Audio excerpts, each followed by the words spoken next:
Hey guys, welcome back, and in this video we're gonna cut the cockpit tub down to shape. As I've kind of been saying before, I've been trying to get this so that it's just a drop-in cockpit. I think I can still attach the canopy and get this thing to drop in. It'll kind of go in diagonally and then down. So anyway, that's our goal. Before I show you how I'm measuring and everything, I want to show you the airlines. Okay, so we've neatened this up significantly back here. I was having a heck of a time figuring out how I was going to attach the air tubes down below there along that kind of that main spar, the landing gear spar there. Anyway, so originally I was just going to epoxy it, but what I decided to do, so I didn't have to actually touch the airline, I just cut a couple pieces of straw to keep it nice and straight and neat. That one's still drying up front there, but anyways, keeps them nice and straight, and we get no interactions or anything when we close up our gear. So that neatened it up pretty good. All this stuff in the front, I just haven't run it up to this area here. So okay, back to the cockpit. What I've done is, in order for this to drop straight down, we need to narrow this a bit. It's just a little too much. So what I did is I popped it in there. Now I've got it pushed all the way back, but in reality, once it's down in the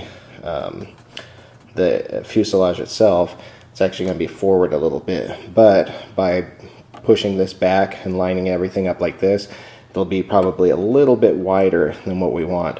I'd rather have to cut down a little bit than to have to try to add to it. So anyways, kind of like a haircut. So what I did is I centered it this direction. I centered it right up here, and then all we need to do is take a pencil along the bottom, and that'll give us the shape of the fuselage that we need. Same thing on this side.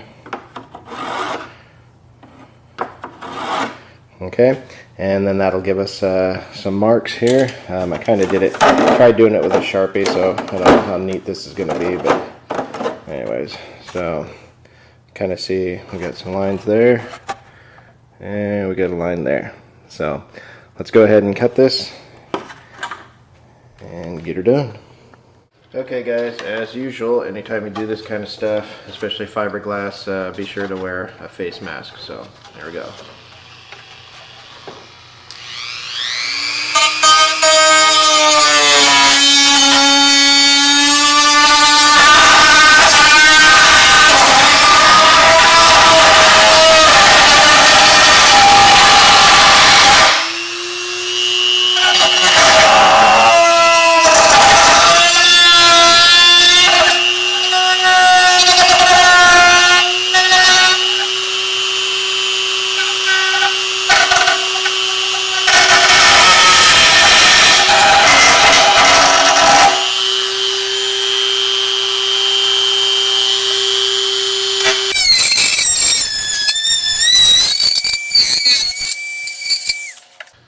Okay, so there we have it. A little bit narrower than it was. I think I need to tidy this up just a bit.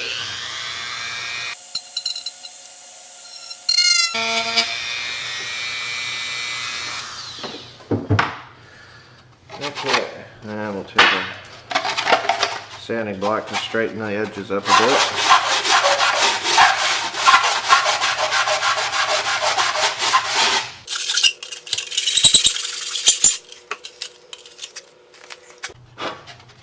Alright, there you go. So let's see how this fits into the cockpit.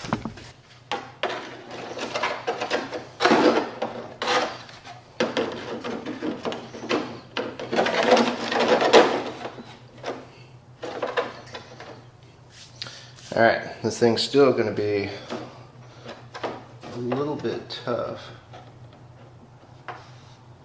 to get in there. Now we are going to have to cut back the edge of this just a little bit. I don't want to go all the way because that provides some rigidness to the fuselage there, but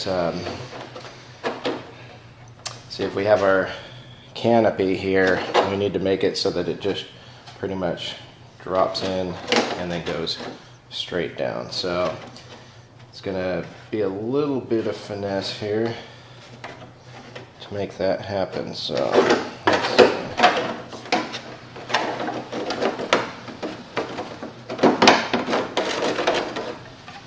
I just have no idea how they expected that to work in the original design of this.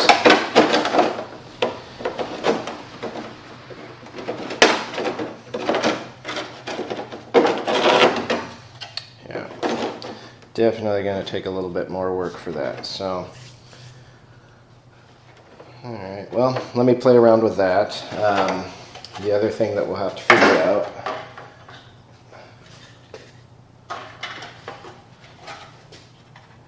is a little control panel here.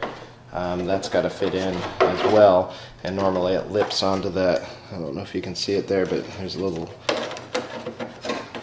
tab that hooks onto that kind of holds it in place. So I'm going to leave that tab for sure.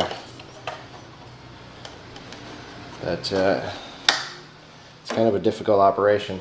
Now, I was hoping I'd be able to get 2 battery packs in the back here.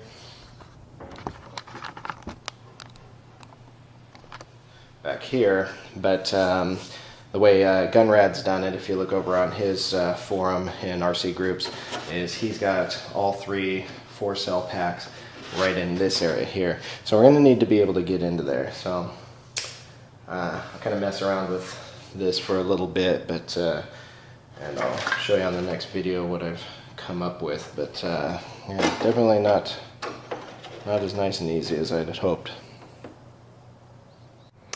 Okay, so I've been dwelling on this. It's actually kind of difficult to get out. I was trying to think, how in the world are we going to do this? Even after shaving off the sides here, it was pretty difficult to get in and out. So I think all we needed to do was take the air cylinders out of the nose. That's where I was originally going to put them.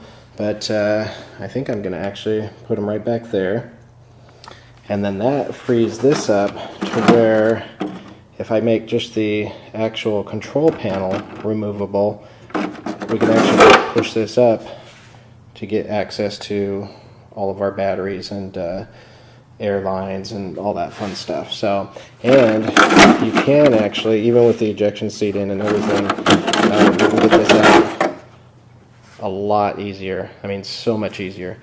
So I think we're on to something here. I just need to make it so that cockpit, or the actual control panel, is removable. So I kind of dwelled on this for a day or two, trying to figure out what I was going to do. I mean, I had even considered cutting out basically these side panels and this front tub part.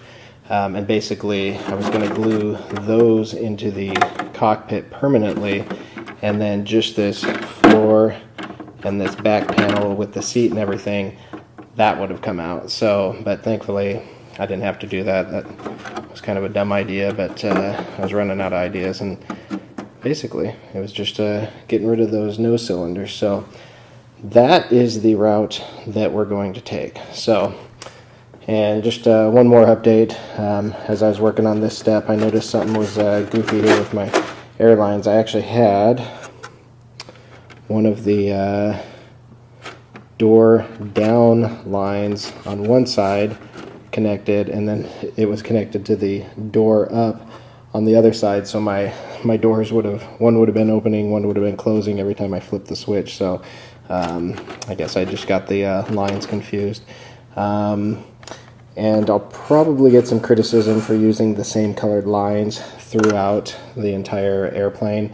I just did that to be more scale. Yeah, it's probably a little bit more of a headache, but there's really not that much in here. Pretty much all of the, I think I switched it back around, but anything that goes down is green, anything that goes up is yellow.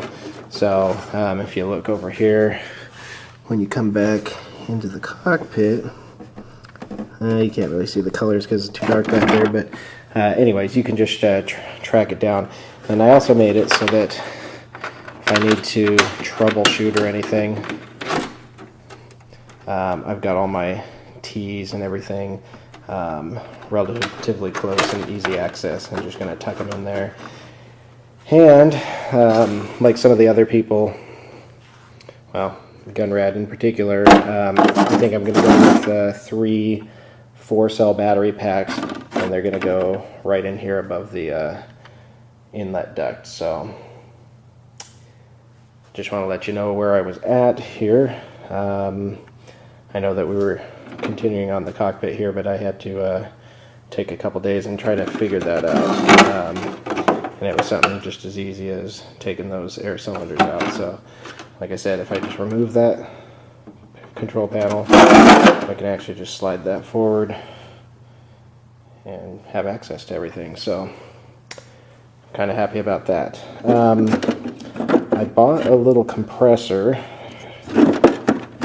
So I really want to get these air lines hooked up. That's one of my next goals here, but I'm just trying to make sure everything's neat. I mean, if you look in here, everything's looking pretty darn awesome.